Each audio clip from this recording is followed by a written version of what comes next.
What's up, people? As always, the games in the women's session reach the Armageddon because they draw all the classical games. But Musitsuk and Bibisara are playing very good the Armageddons, winning the majority of them. So it's interesting to watch what they make in their class. So let's see the game. Divya move on in the 5th round, so Bibisara needs to win this Armageddon to hold the leadership. And Musitsuk is so close to the leaders too, because he's winning as he won the last 3 Armageddons. Okay, Musitsuk open with e4 and Bibisara c5. Bibisara just needs the draw, but she always play active, so she's following his style. d5 by Bibisara, knight f3, d6, d4 takes, knight f3, knight c3, and here is the there are 4 main moves.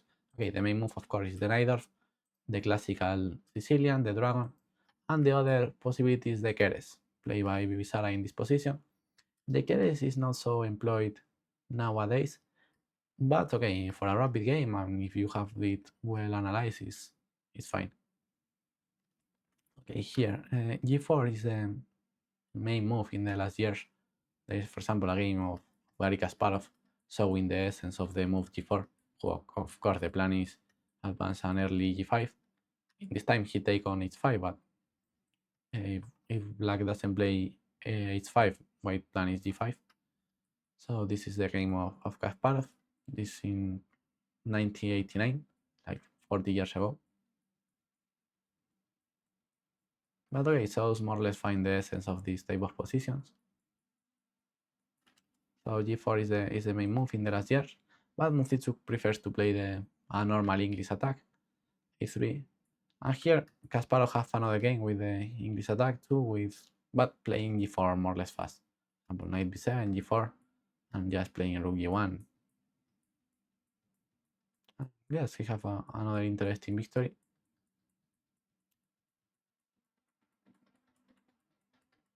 Then the black king is so exposed.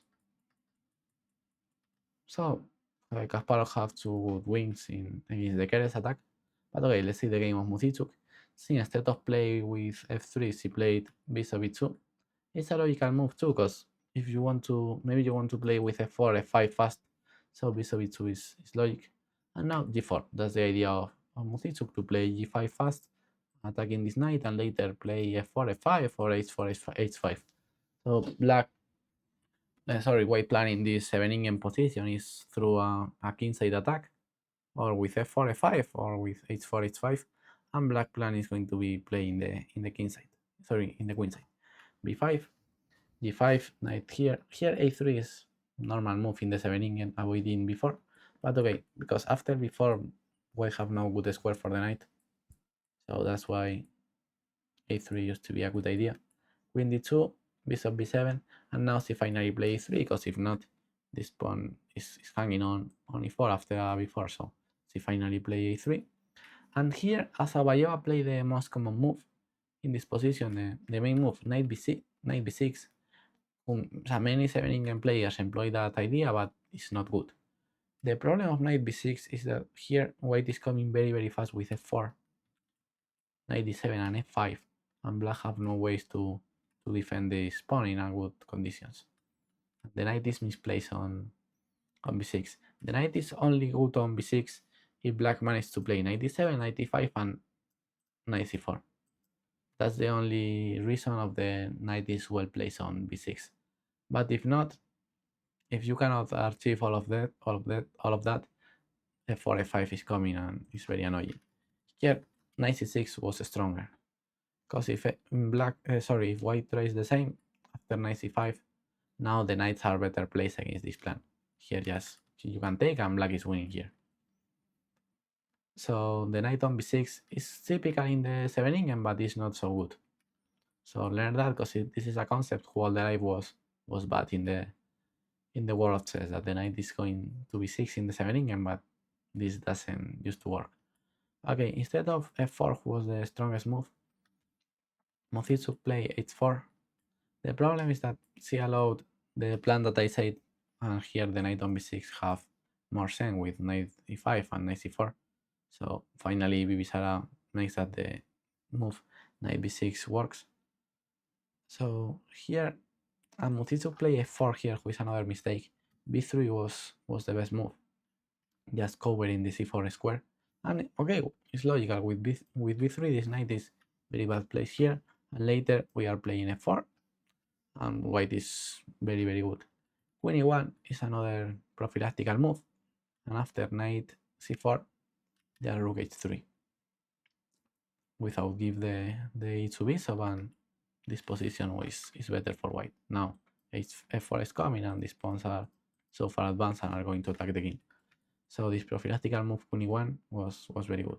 If white have infinite tempos, this plan of king b1 was very good, because this is the best setup to defend against knight a5 and knight c4, or knight b6, knight c4. The best setup if the queen is the queen on e1 and the bishop on c1, and everything is perfectly placed. The bishop defends here, attack here, the queen defense here, is safe, is opening the d5 square. So that's the best plan for white. But okay, white have no time to make all of that, because knight c4 is coming, but rook h3 using the third rank, and this is enough. Okay, f4 by Musitsu, not the best move. Knight c4, bishop takes, knight takes, queen d3, rook c8. Black is active now. Black have an active position. f5, okay, good move. Here before was strong, just going fast. 95 is a little bit a slow move, and you are going back. Okay, you have the a5 square and you are opening the rook, but you should go forward with black and try to attack. Before was good, 8 takes, and now queen b6, trying to take on b4 and take on b2. It takes, f takes, king b1. Here, for example, queen b4 or e5, and the position is more or less equal. So before was the strongest move, just going fast. 95 is a little bit slow. Okay, you are placing a knight in a decent square, but the knight on e5 is not so good as the knight on c4, of course. Here queen d2, knight c4. Okay, Bibisara tries to make the draw, and Musitsu should change, of course, because he's playing with the white pieces. I like queen f2, because the queen is not more under attack. And one day, if white plays f takes e6, and if black recaptures, now the castle is not more possible. f6 is coming one day. This diagonal, so the queen on f2 is well placed, and you're opening the d5 for the rook. Here again, b4 is the correct move, and if a takes, queen b6 with the same idea. Or if f takes, now it's very important to go short castle, because if you don't go castle now, you never are going to can go castle, and the knight is entering here. So short castle here is very important. And okay, the position is equal, more or less, very interesting. But I think black have a good initiative there. I prefer black. e5 by Bibisara. And here, when you play in this type of position, when you play f5 and your opponent responds with e5, the most typical response, and I saw that in hundreds of games in this type of position, is f6. That's the correct reaction.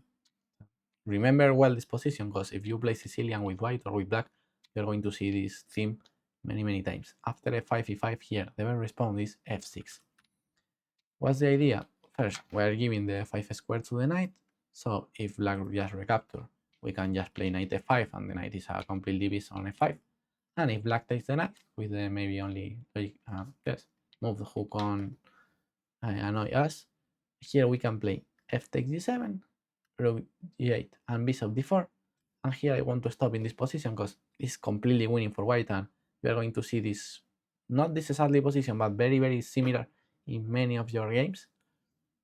So let's understand why this position is winning. Okay, black have an extra piece, but white have 2 pawns for the piece. And okay, but okay, black have extra material, because he have a piece for 2 pawns. But this bishop is one of the keys of the position, because it's defending the d4, the g7 pawn, and it's defending the king side. And there are no pawns who can eject this bishop. So this bishop is very hard. Other important point of the position is the g7 pawn. The g7 pawn is a pawn in the 7th rank, very annoying, and a pawn who is very hard to take. The black king is unsafe, because he cannot go short castle, and in the center is completely unsafe. This bishop, sorry, the a7 bishop is completely dead. He have no squares, it's completely closed.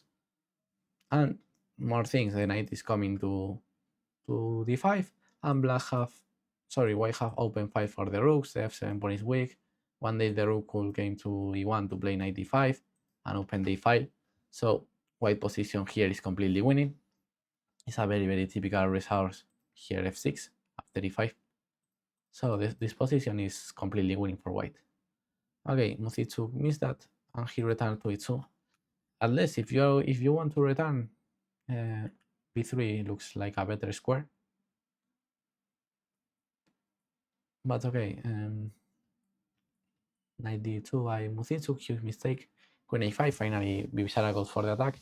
Knight d5, and here Bibisara had an easy win with b4, and I don't know what black is doing here, because if knight takes, just knight a3, that's the tactic that maybe Bibisara missed.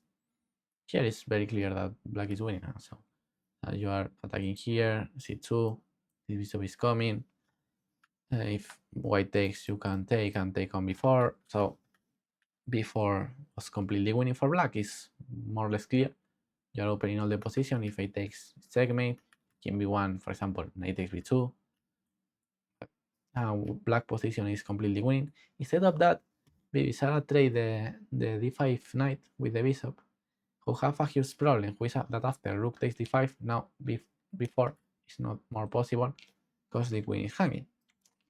So it's very strange decision by Bibisara. Here c take on a3. The machine doesn't like this move, but I think that for a rapid game, it's a very interesting option. Trying to attack the white king, I really like this move. Now, Muzitsu now started a very good defense, but the position is not easy for white to defend. Queen e4, knight g3, b4, trying to open more the position, f6. Great counterplay by Muzitsu. He should look for counterplay and attack the black king too. G takes, bishop f8, rook d2, very good defensive move. Rook g8, activating the pieces, rook g1, b3 finally, and now the king tries to gain to the king side, who is more or less safe. Rook c3, knight f5, rook g3. Until here, Muzitsu was defending great, but here she missed. Here with rook g6, black wants to play rook f6 and try to just bring pieces to the attack. So Muzitsu just should trade the rook and knight g7, and black is just attacking with 2 pieces, which is not enough. Okay, black have some play with the a pawn, that's true, but just with 2 pieces he cannot create nothing against the white king. So this was the best move, just eliminating black pieces. And if here, for example, if king f3, now queen f3, followed by h5, and white is winning. So rook g6 looked like the most natural move, trading pieces. So instead of that, she played h5, thinking that the knight is being here and is blockading the rook, but black have good tactics. Rook b1, good move by Muzitsu, trying to attack the black king and find counterplay there. Rook f5, that's one of the problems of allow the black rook to be alive, that now black is attacking with 3 pieces. We say that in the other position black is attacking with just 2, but attack with 3 pieces is harder here. Here rook b8 could be an option, and make the draw is not a possibility for Muzitsu, so king g2 here to play for win is fine. Instead of that, she play rook e2, who is completely lost after just queen f4. Here queen g4 was the winning move. Bibisara played queen e4, which is less good. Queen g4 is just completely winning. And if you want to make a draw, because Bibisara just need the draw in this position to win the Armageddon, you can just change everything here, and with black, I'm completely sure that you are going to draw this position. I don't think that white can win here. So if you want to make a draw, rook e3 is playable, but queen g4 is just harder, trying to win the game. King here and just take here, and white is completely dead. Queen e4 by Bibisara, queen f3, and here Bibisara completely collapses and he blundered a rook. Here he has to play queen b1, who of course is not so clear because white now is coming with this check. And okay, this position is not completely clear, but I think that black is better here. I completely prefer black position, but queen b1 is the only move here, and you cannot make nothing more. Bibisara completely collapses and he blundered the rook with the rook here, and now is the position that I talk about some moments before, but with a rook down. So yes, the game was decided by a huge blunder by Bibisara, who blundered his rook and he loses the game. So now Divya Desmuk is the new leader of the tournament, and Mushichuk is in the third position behind Bibisara. So we are in the half of the tournament with, yes, in a very open tournament. So let's see how continues. Bye bye.